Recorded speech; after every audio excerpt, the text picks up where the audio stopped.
Hello and welcome to another episode of our Cheyenne and Arapaho Productions podcast here on Cheyenne and Arapaho Productions. I'm Darren Brown. I'm the senior content producer here.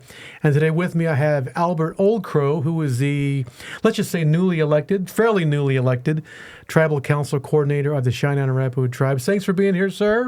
You're quite welcome. All right, let's just jump in. So you took office on January 2nd of this year, basically? Yes. It was on a Thursday. It's burned into my mind. It was 4:00. No, it was a rainy day. Well, so and the job it runs for basically one calendar year. Is that correct? One calendar year. That I was the first individual that was hit with not being able to take office immediately upon election. Mm-hmm. That's right. Yeah. Prior to, whenever an individual.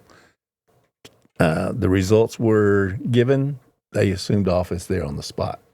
I've seen that happen a few times. I guess some things have changed, and we can get into that if we want to. But first things I want to get into is I know that if you've attended a tribal council meeting in the last 3, 4, 5 years, people should know who you are by now.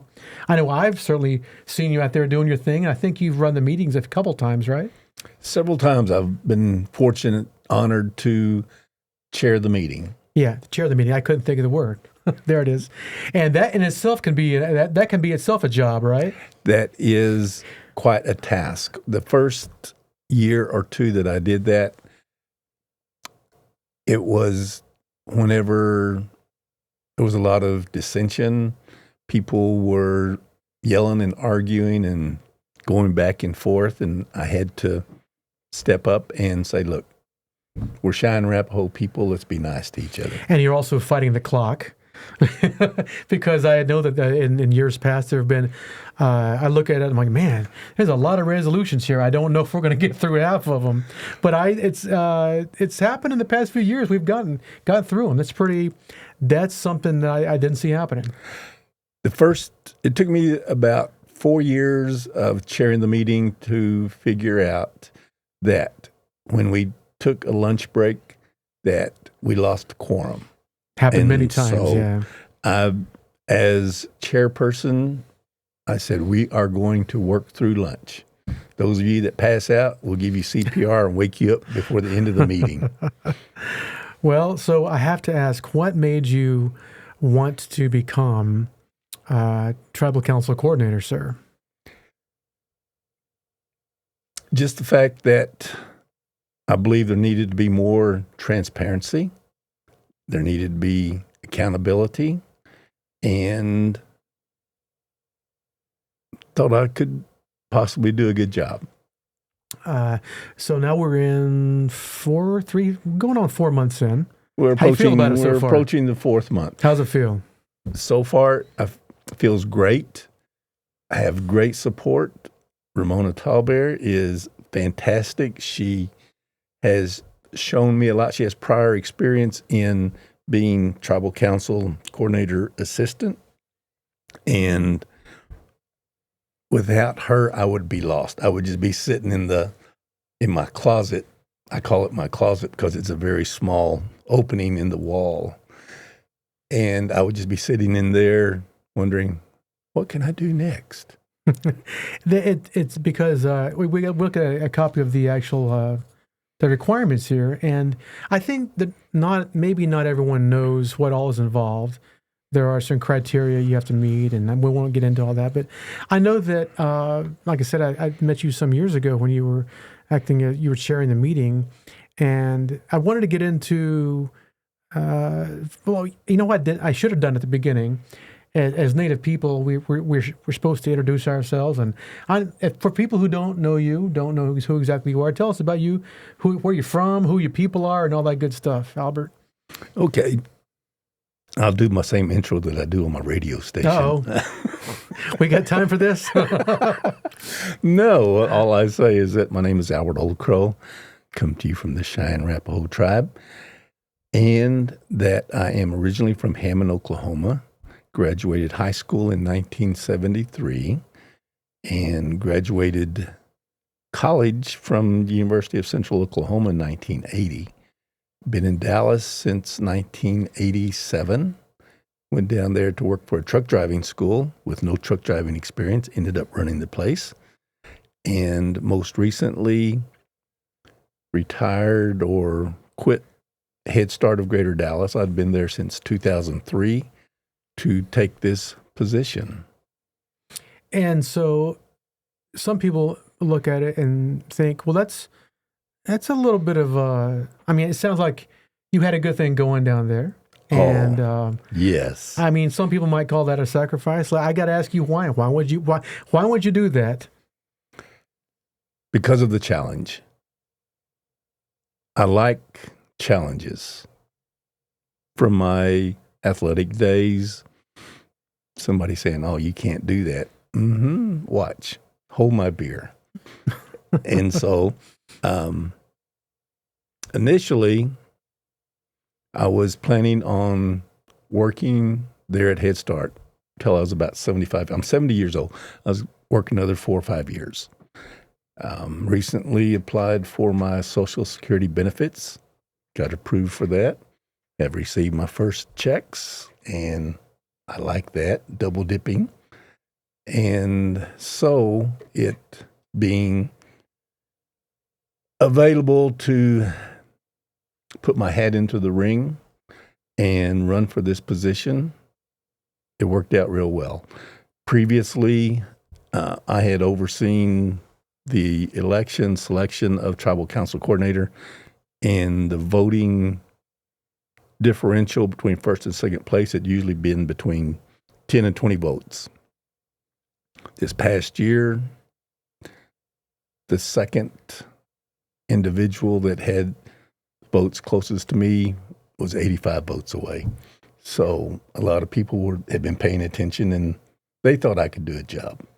And I think you said it's you wanted a challenge. Hey, guess what? Here you are. It's all yours, baby. Yes.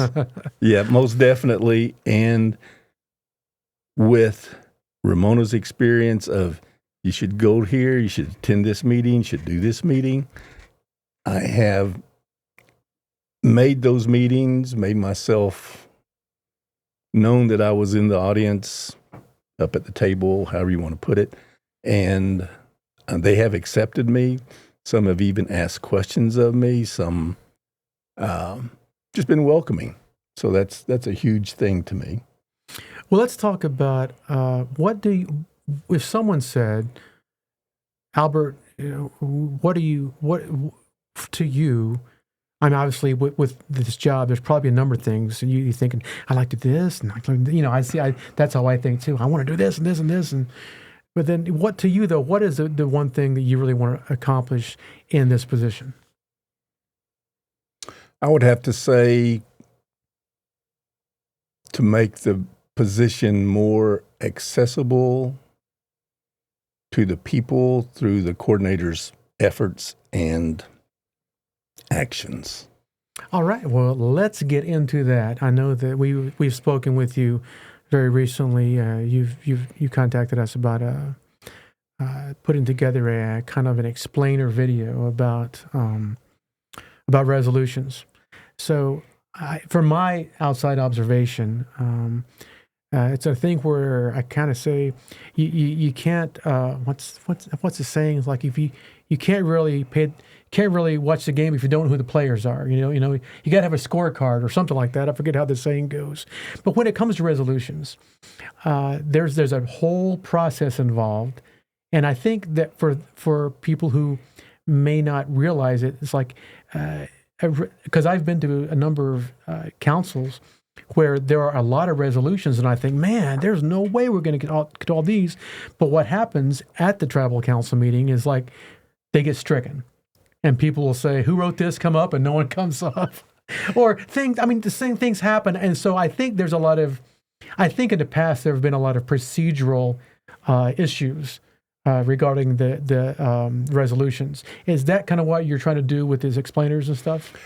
Yes, and also one other avenue that I wanted to bring to this office is to make use of artificial intelligence. ChatGPT. Wow. Now we're talking. And because with ChatGPT, the idea of formulating a resolution and seeing if it is in accordance with our Constitution, it happens. It can double check that. And so, because I would always get tripped up, confused on the terminology, whereas be it further resolved, be it resolved. And it's like, I get lost in that. Yeah, people don't talk that way. Well, Mr. Okro, whereas no one really speaks that way. Thank goodness. Yes. But I think that's probably a good place to start, because as a member of a voting body like the council is, there needs to be. It would seem to be there would need to be more of a common understanding of how it all works together. And with myself, because my daughter's one that introduced me to ChatGPT. Ramona has taken right to it. Other people have taken right to it. Because for instance, I can write a brief guideline, throw it against ChatGPT's wall, and it makes their edited version that they throw back at me makes me look so intelligent. And I'm like, look at me. And so the same thing with anything that I do now. It's like, well, have you put it into ChatGPT? Another thing you and I had spoken about was, and this gets brought up at the tribal council every year, I've noticed, is that I guess you might say maybe you don't expect everyone to read through the entire tribal constitution. However, it would go a long way to help to have a really good understanding. I don't think we expect any one of us to know that the Constitution inside and out, but you should. We could say maybe you should, because there are a lot of things. The last thing you would want is for a resolution to get brought up that has no chance. Exactly, and that's why with implementation of ChatGPT, throw it against our Constitution and see, well, this is not going to work, because you got this section here, you got this piece here that it goes against, and we cannot proceed any further. You said earlier, I know that you've made some community meetings, and it's still early. You've got a whole lot of year left to do some more. But what kind of feedback have you gotten from those community meetings? Very good feedback. Matter of fact, with the Veterans Department, the department head, Mr. Pratt, Harvey Pratt, he asked me to see about making contact with the Kiowas and see if we could possibly unite our efforts with them. And so I felt really good about that. Unite efforts as far as how? They are wanting to possibly unite. What he's wanting to concentrate on is the tribes west of I-35, see if we can come together and form a coalition. And if that coalition gets strong enough, include the tribes on the east side of I-35. And this is just to make the veterans more powerful in bringing their needs and wants to the surface. I've always told people, those tribes on the east side, they've been in the game a lot longer, and they know how the game is played. They've had more opportunities to see how it's played, right? Well, and two, that goes with the more educated. Yeah. Because the Constitution says that the legislators, high school diploma, minimum high school diploma, GED. And I mean, I'm glad that people have their high school diploma and GED. But whenever one goes out and gets a 4-year degree, have more exposure to the different parts of life. Mm-hmm. And in that, it's like, oh, you have this accessibility to that. you have more avenues to bring in to help your cause.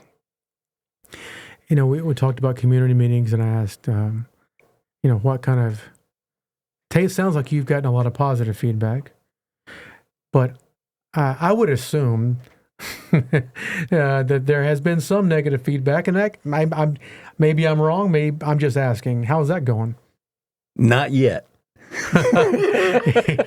He said, "Not yet." Write Not that yet. down. It's still early, Yes. But that's part of the job. I liken it to a referee on the basketball court. When they make a call, half's going to be happy, half is going to be booing. And so just go with what I see and believe to be the best and go from there. So we talked about, I know the implementation or the work on the resolutions. If that's the most important thing, what's 1A or do you have like a list of like 5, 6, 10 things you want to do? Or, do you realistic think you can get through items 1 through 10, or are you working on the first 3? How's it going? Oh, wow. On that, it would be, because the tribal council coordinator position is responsible for putting the budget together from all the different departments. And that was the task that had me scratching my head wondering, how am I going to do that? Because you've got all these different departments. They had their own format on how they threw their numbers together. I'm not a numbers person unless we're playing pool. But then out of what all of that entails, thank goodness that Ramona has numbers experience. She enjoys working with numbers. She can look at, matter of fact, we just had a meeting with Treasury, and they were zipping through, and I was just like, I'm lost. And looked over at Ramona. She was all calm, cool, and collected. She understood all that they were talking about. And what all of that to say this is that the Treasury Department is getting everyone where that they're on the same playlist. Whereas this one's not doing Spotify, this one's not doing... Yeah. I've heard, I've been in a couple of meetings here and there where I understand things are moving towards, really, literally getting on the same page. That would help tremendously.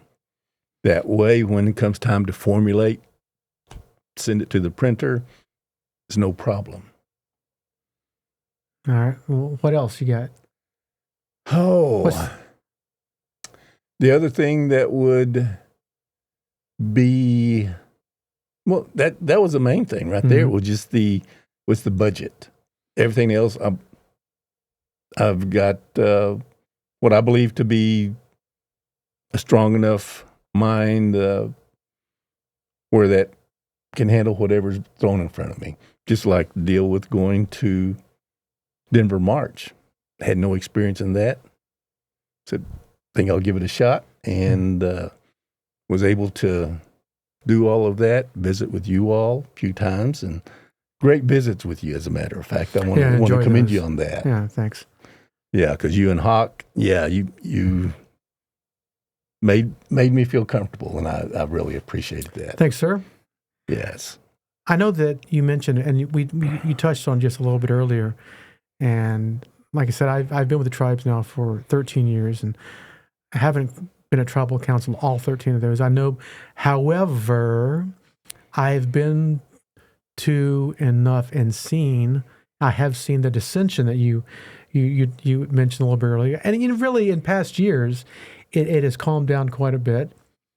However, I know that one thing I have noticed is that. It does get contentious, but you expect that when you've got so many people. And I don't think that that's really anything out of the ordinary when you have a big meeting of people like that. But what I have seen from my own just as an observer is the tribal council coordinator is in a position to put out information as they see fit regarding things that the tribal leadership is doing, things that they maybe things they agree with and they don't, and information about transparency here and there. And I know, for like I said, I'm coming at this as an outside observer that when you put out information, especially via social media, there are some people who will believe things like that, and some people who, depending on who puts it out, they're gonna not believe it like that. Yes. So, and it's split. But what I mean, I'm not. This is a long question here. I'm just trying to. Okay. What I mean is, it'd be really easy in that position to put out a lot of misinformation. Yes. And I think that's probably happened here or there over the years. I believe so. I'm just guessing. Yes. So how are you gonna manage that? Go back to the most recent experience I had was with the Denver March Powwow, and in doing that, I rode the bus. There were 47 of us on the bus. On that particular bus. On that particular bus, there were two buses. My bus had 47.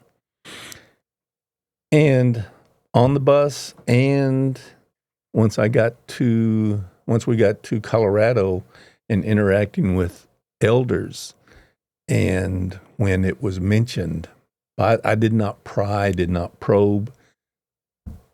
They said, "Oh yeah, this is my third time here."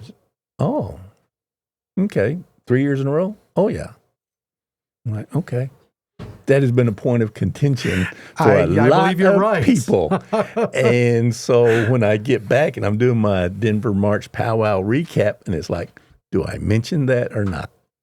Well, that was my experience. And so I threw it out there.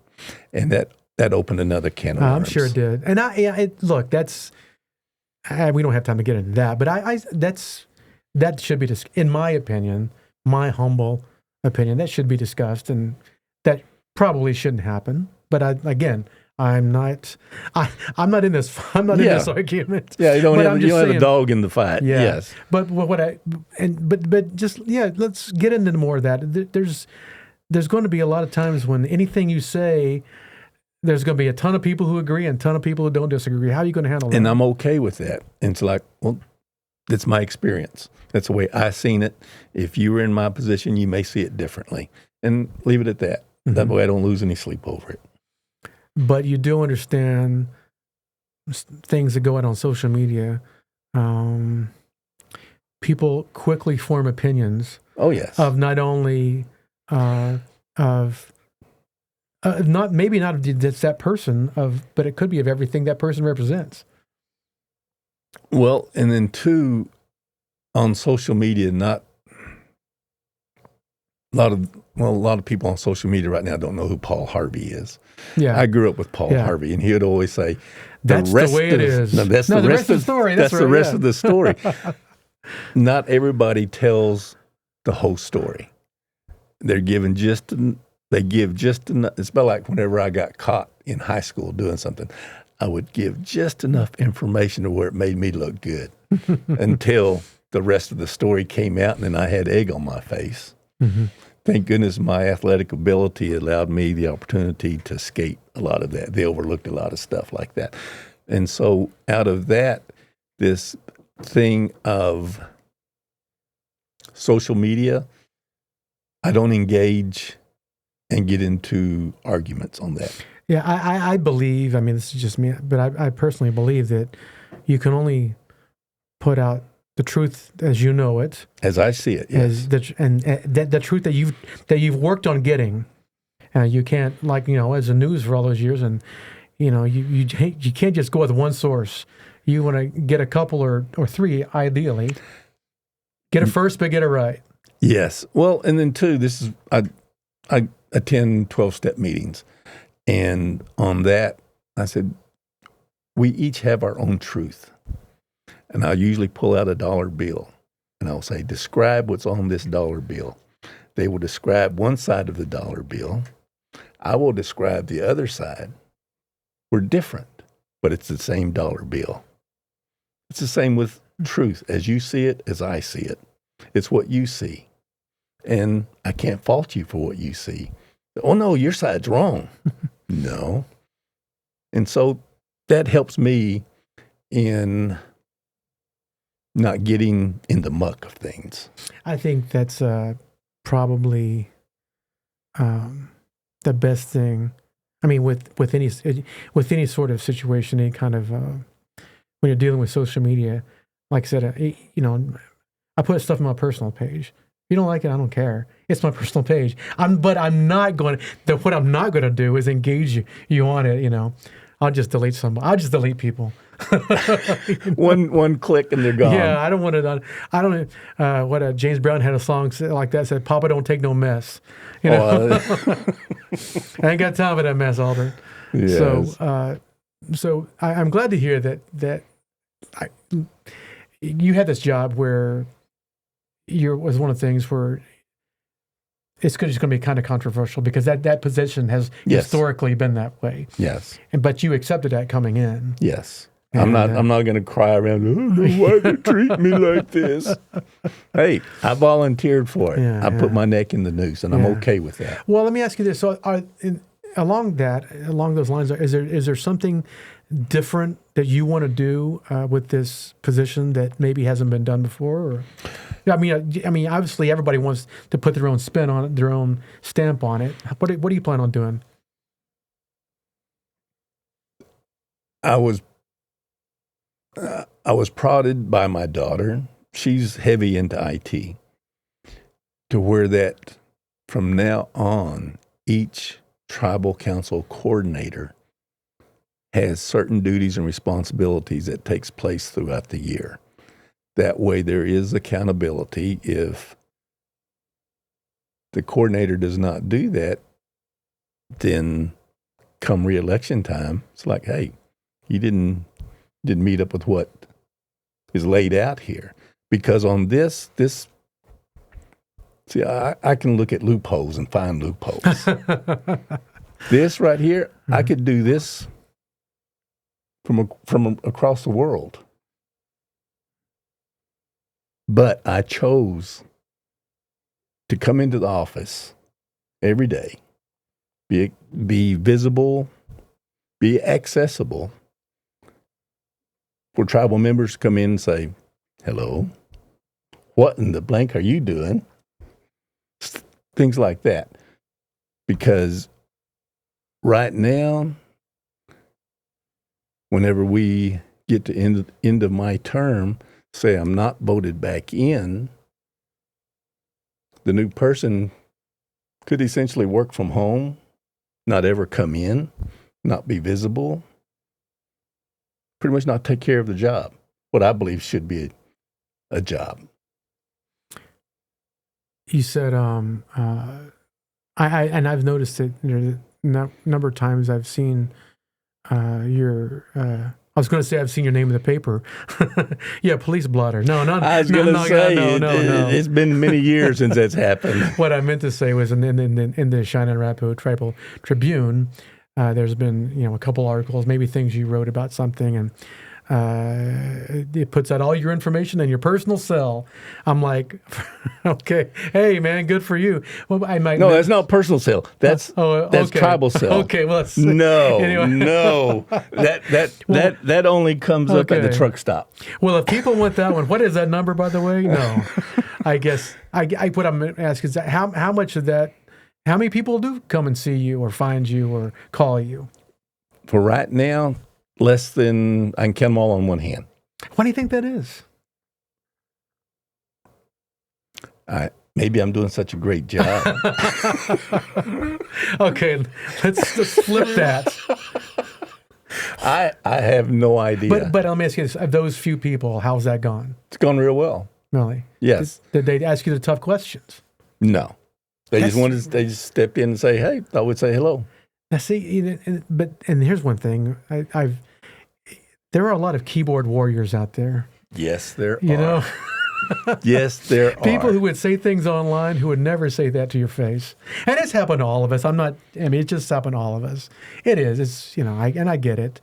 But I think, when you put that cell phone number out there, I was like, well, that's kind of bold, because but I think there are many jobs like the one you're talking about, but that's one that requires something like that, I think. Yes. I mean, you have to be willing to.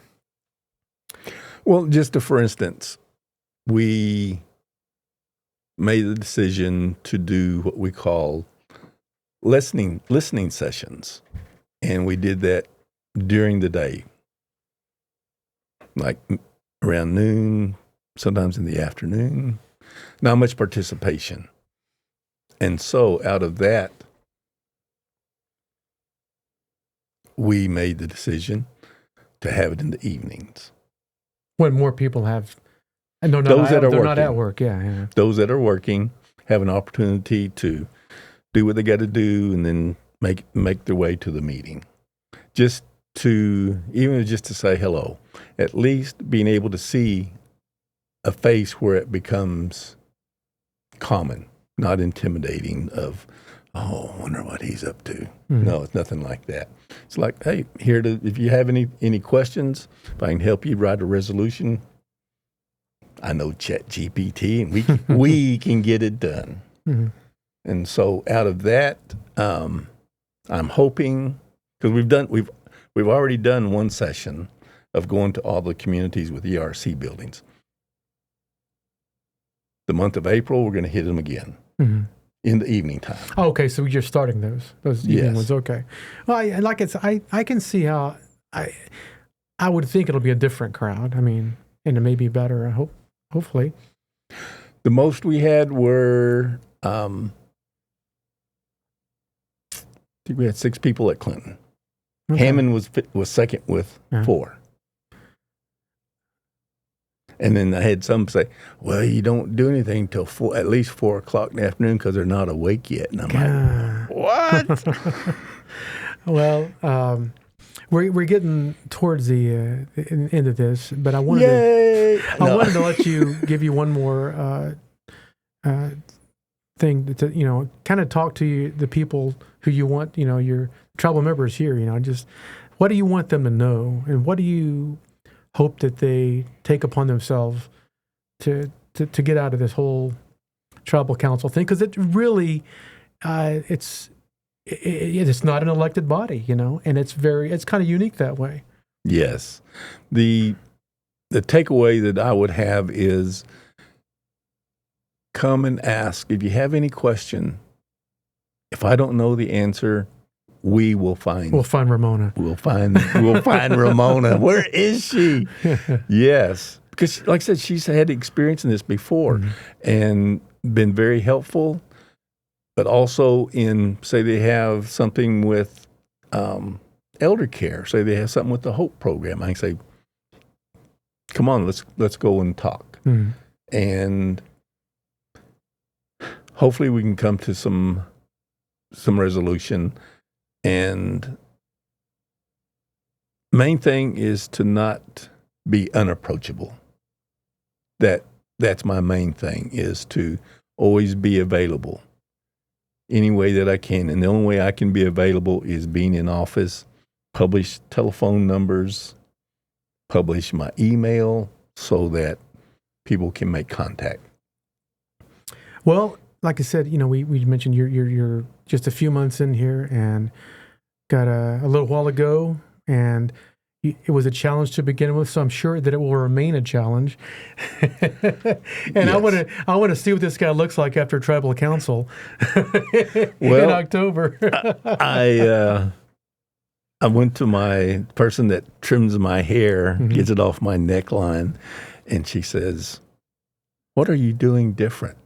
Your hair is thinning out." I thought you were going to say grayer. I get that one a lot. No, it can get grayer, but she says your hair is thinning out. Ah. And I said, well, it's those ones that's pulling on my hair. No. Well, and with that, with Albert's words of wisdom, we'll want to let you go. But I want to say thank you for coming and doing this. I know that this is hopefully something we're going to do with hopefully from now on, we'll have every tribal council coordinator, whoever it is, come in and get this thing going. And yeah, absolutely. Well, you had made mention the deal of newspaper articles that we publish. I do a weekly update. Anybody that's interested in that, give me your email. You get on the list. With the newspaper, we do a monthly update of what I did. Because before I was in this position, I often wondered, what are the elected officials doing? What have they done this week? Yeah, what have they done this month? I think, you're not the only. I mean, I know things are going on. But I don't know the specifics. I think a lot of people like that probably. Yes. Yeah. And so that's why this deal of a weekly update. If I sat on my butt for 3 days and didn't come into the office. Write that down. I'm going to be honest and say I didn't come in. Sat on butt for 3 days. Okay. Oh, on a bus. On a bus. On a bus. Wednesday, Okay. Thursday, I was on the Friday. I wasn't on the bus, but I was traveling along with you. Yes, you were shadowing me. Albert, thank you so much for being here. Ha-ho. And I want to also thank you all for joining us on this episode of our Cheyenne and Arapaho Productions podcast. We will see you next time.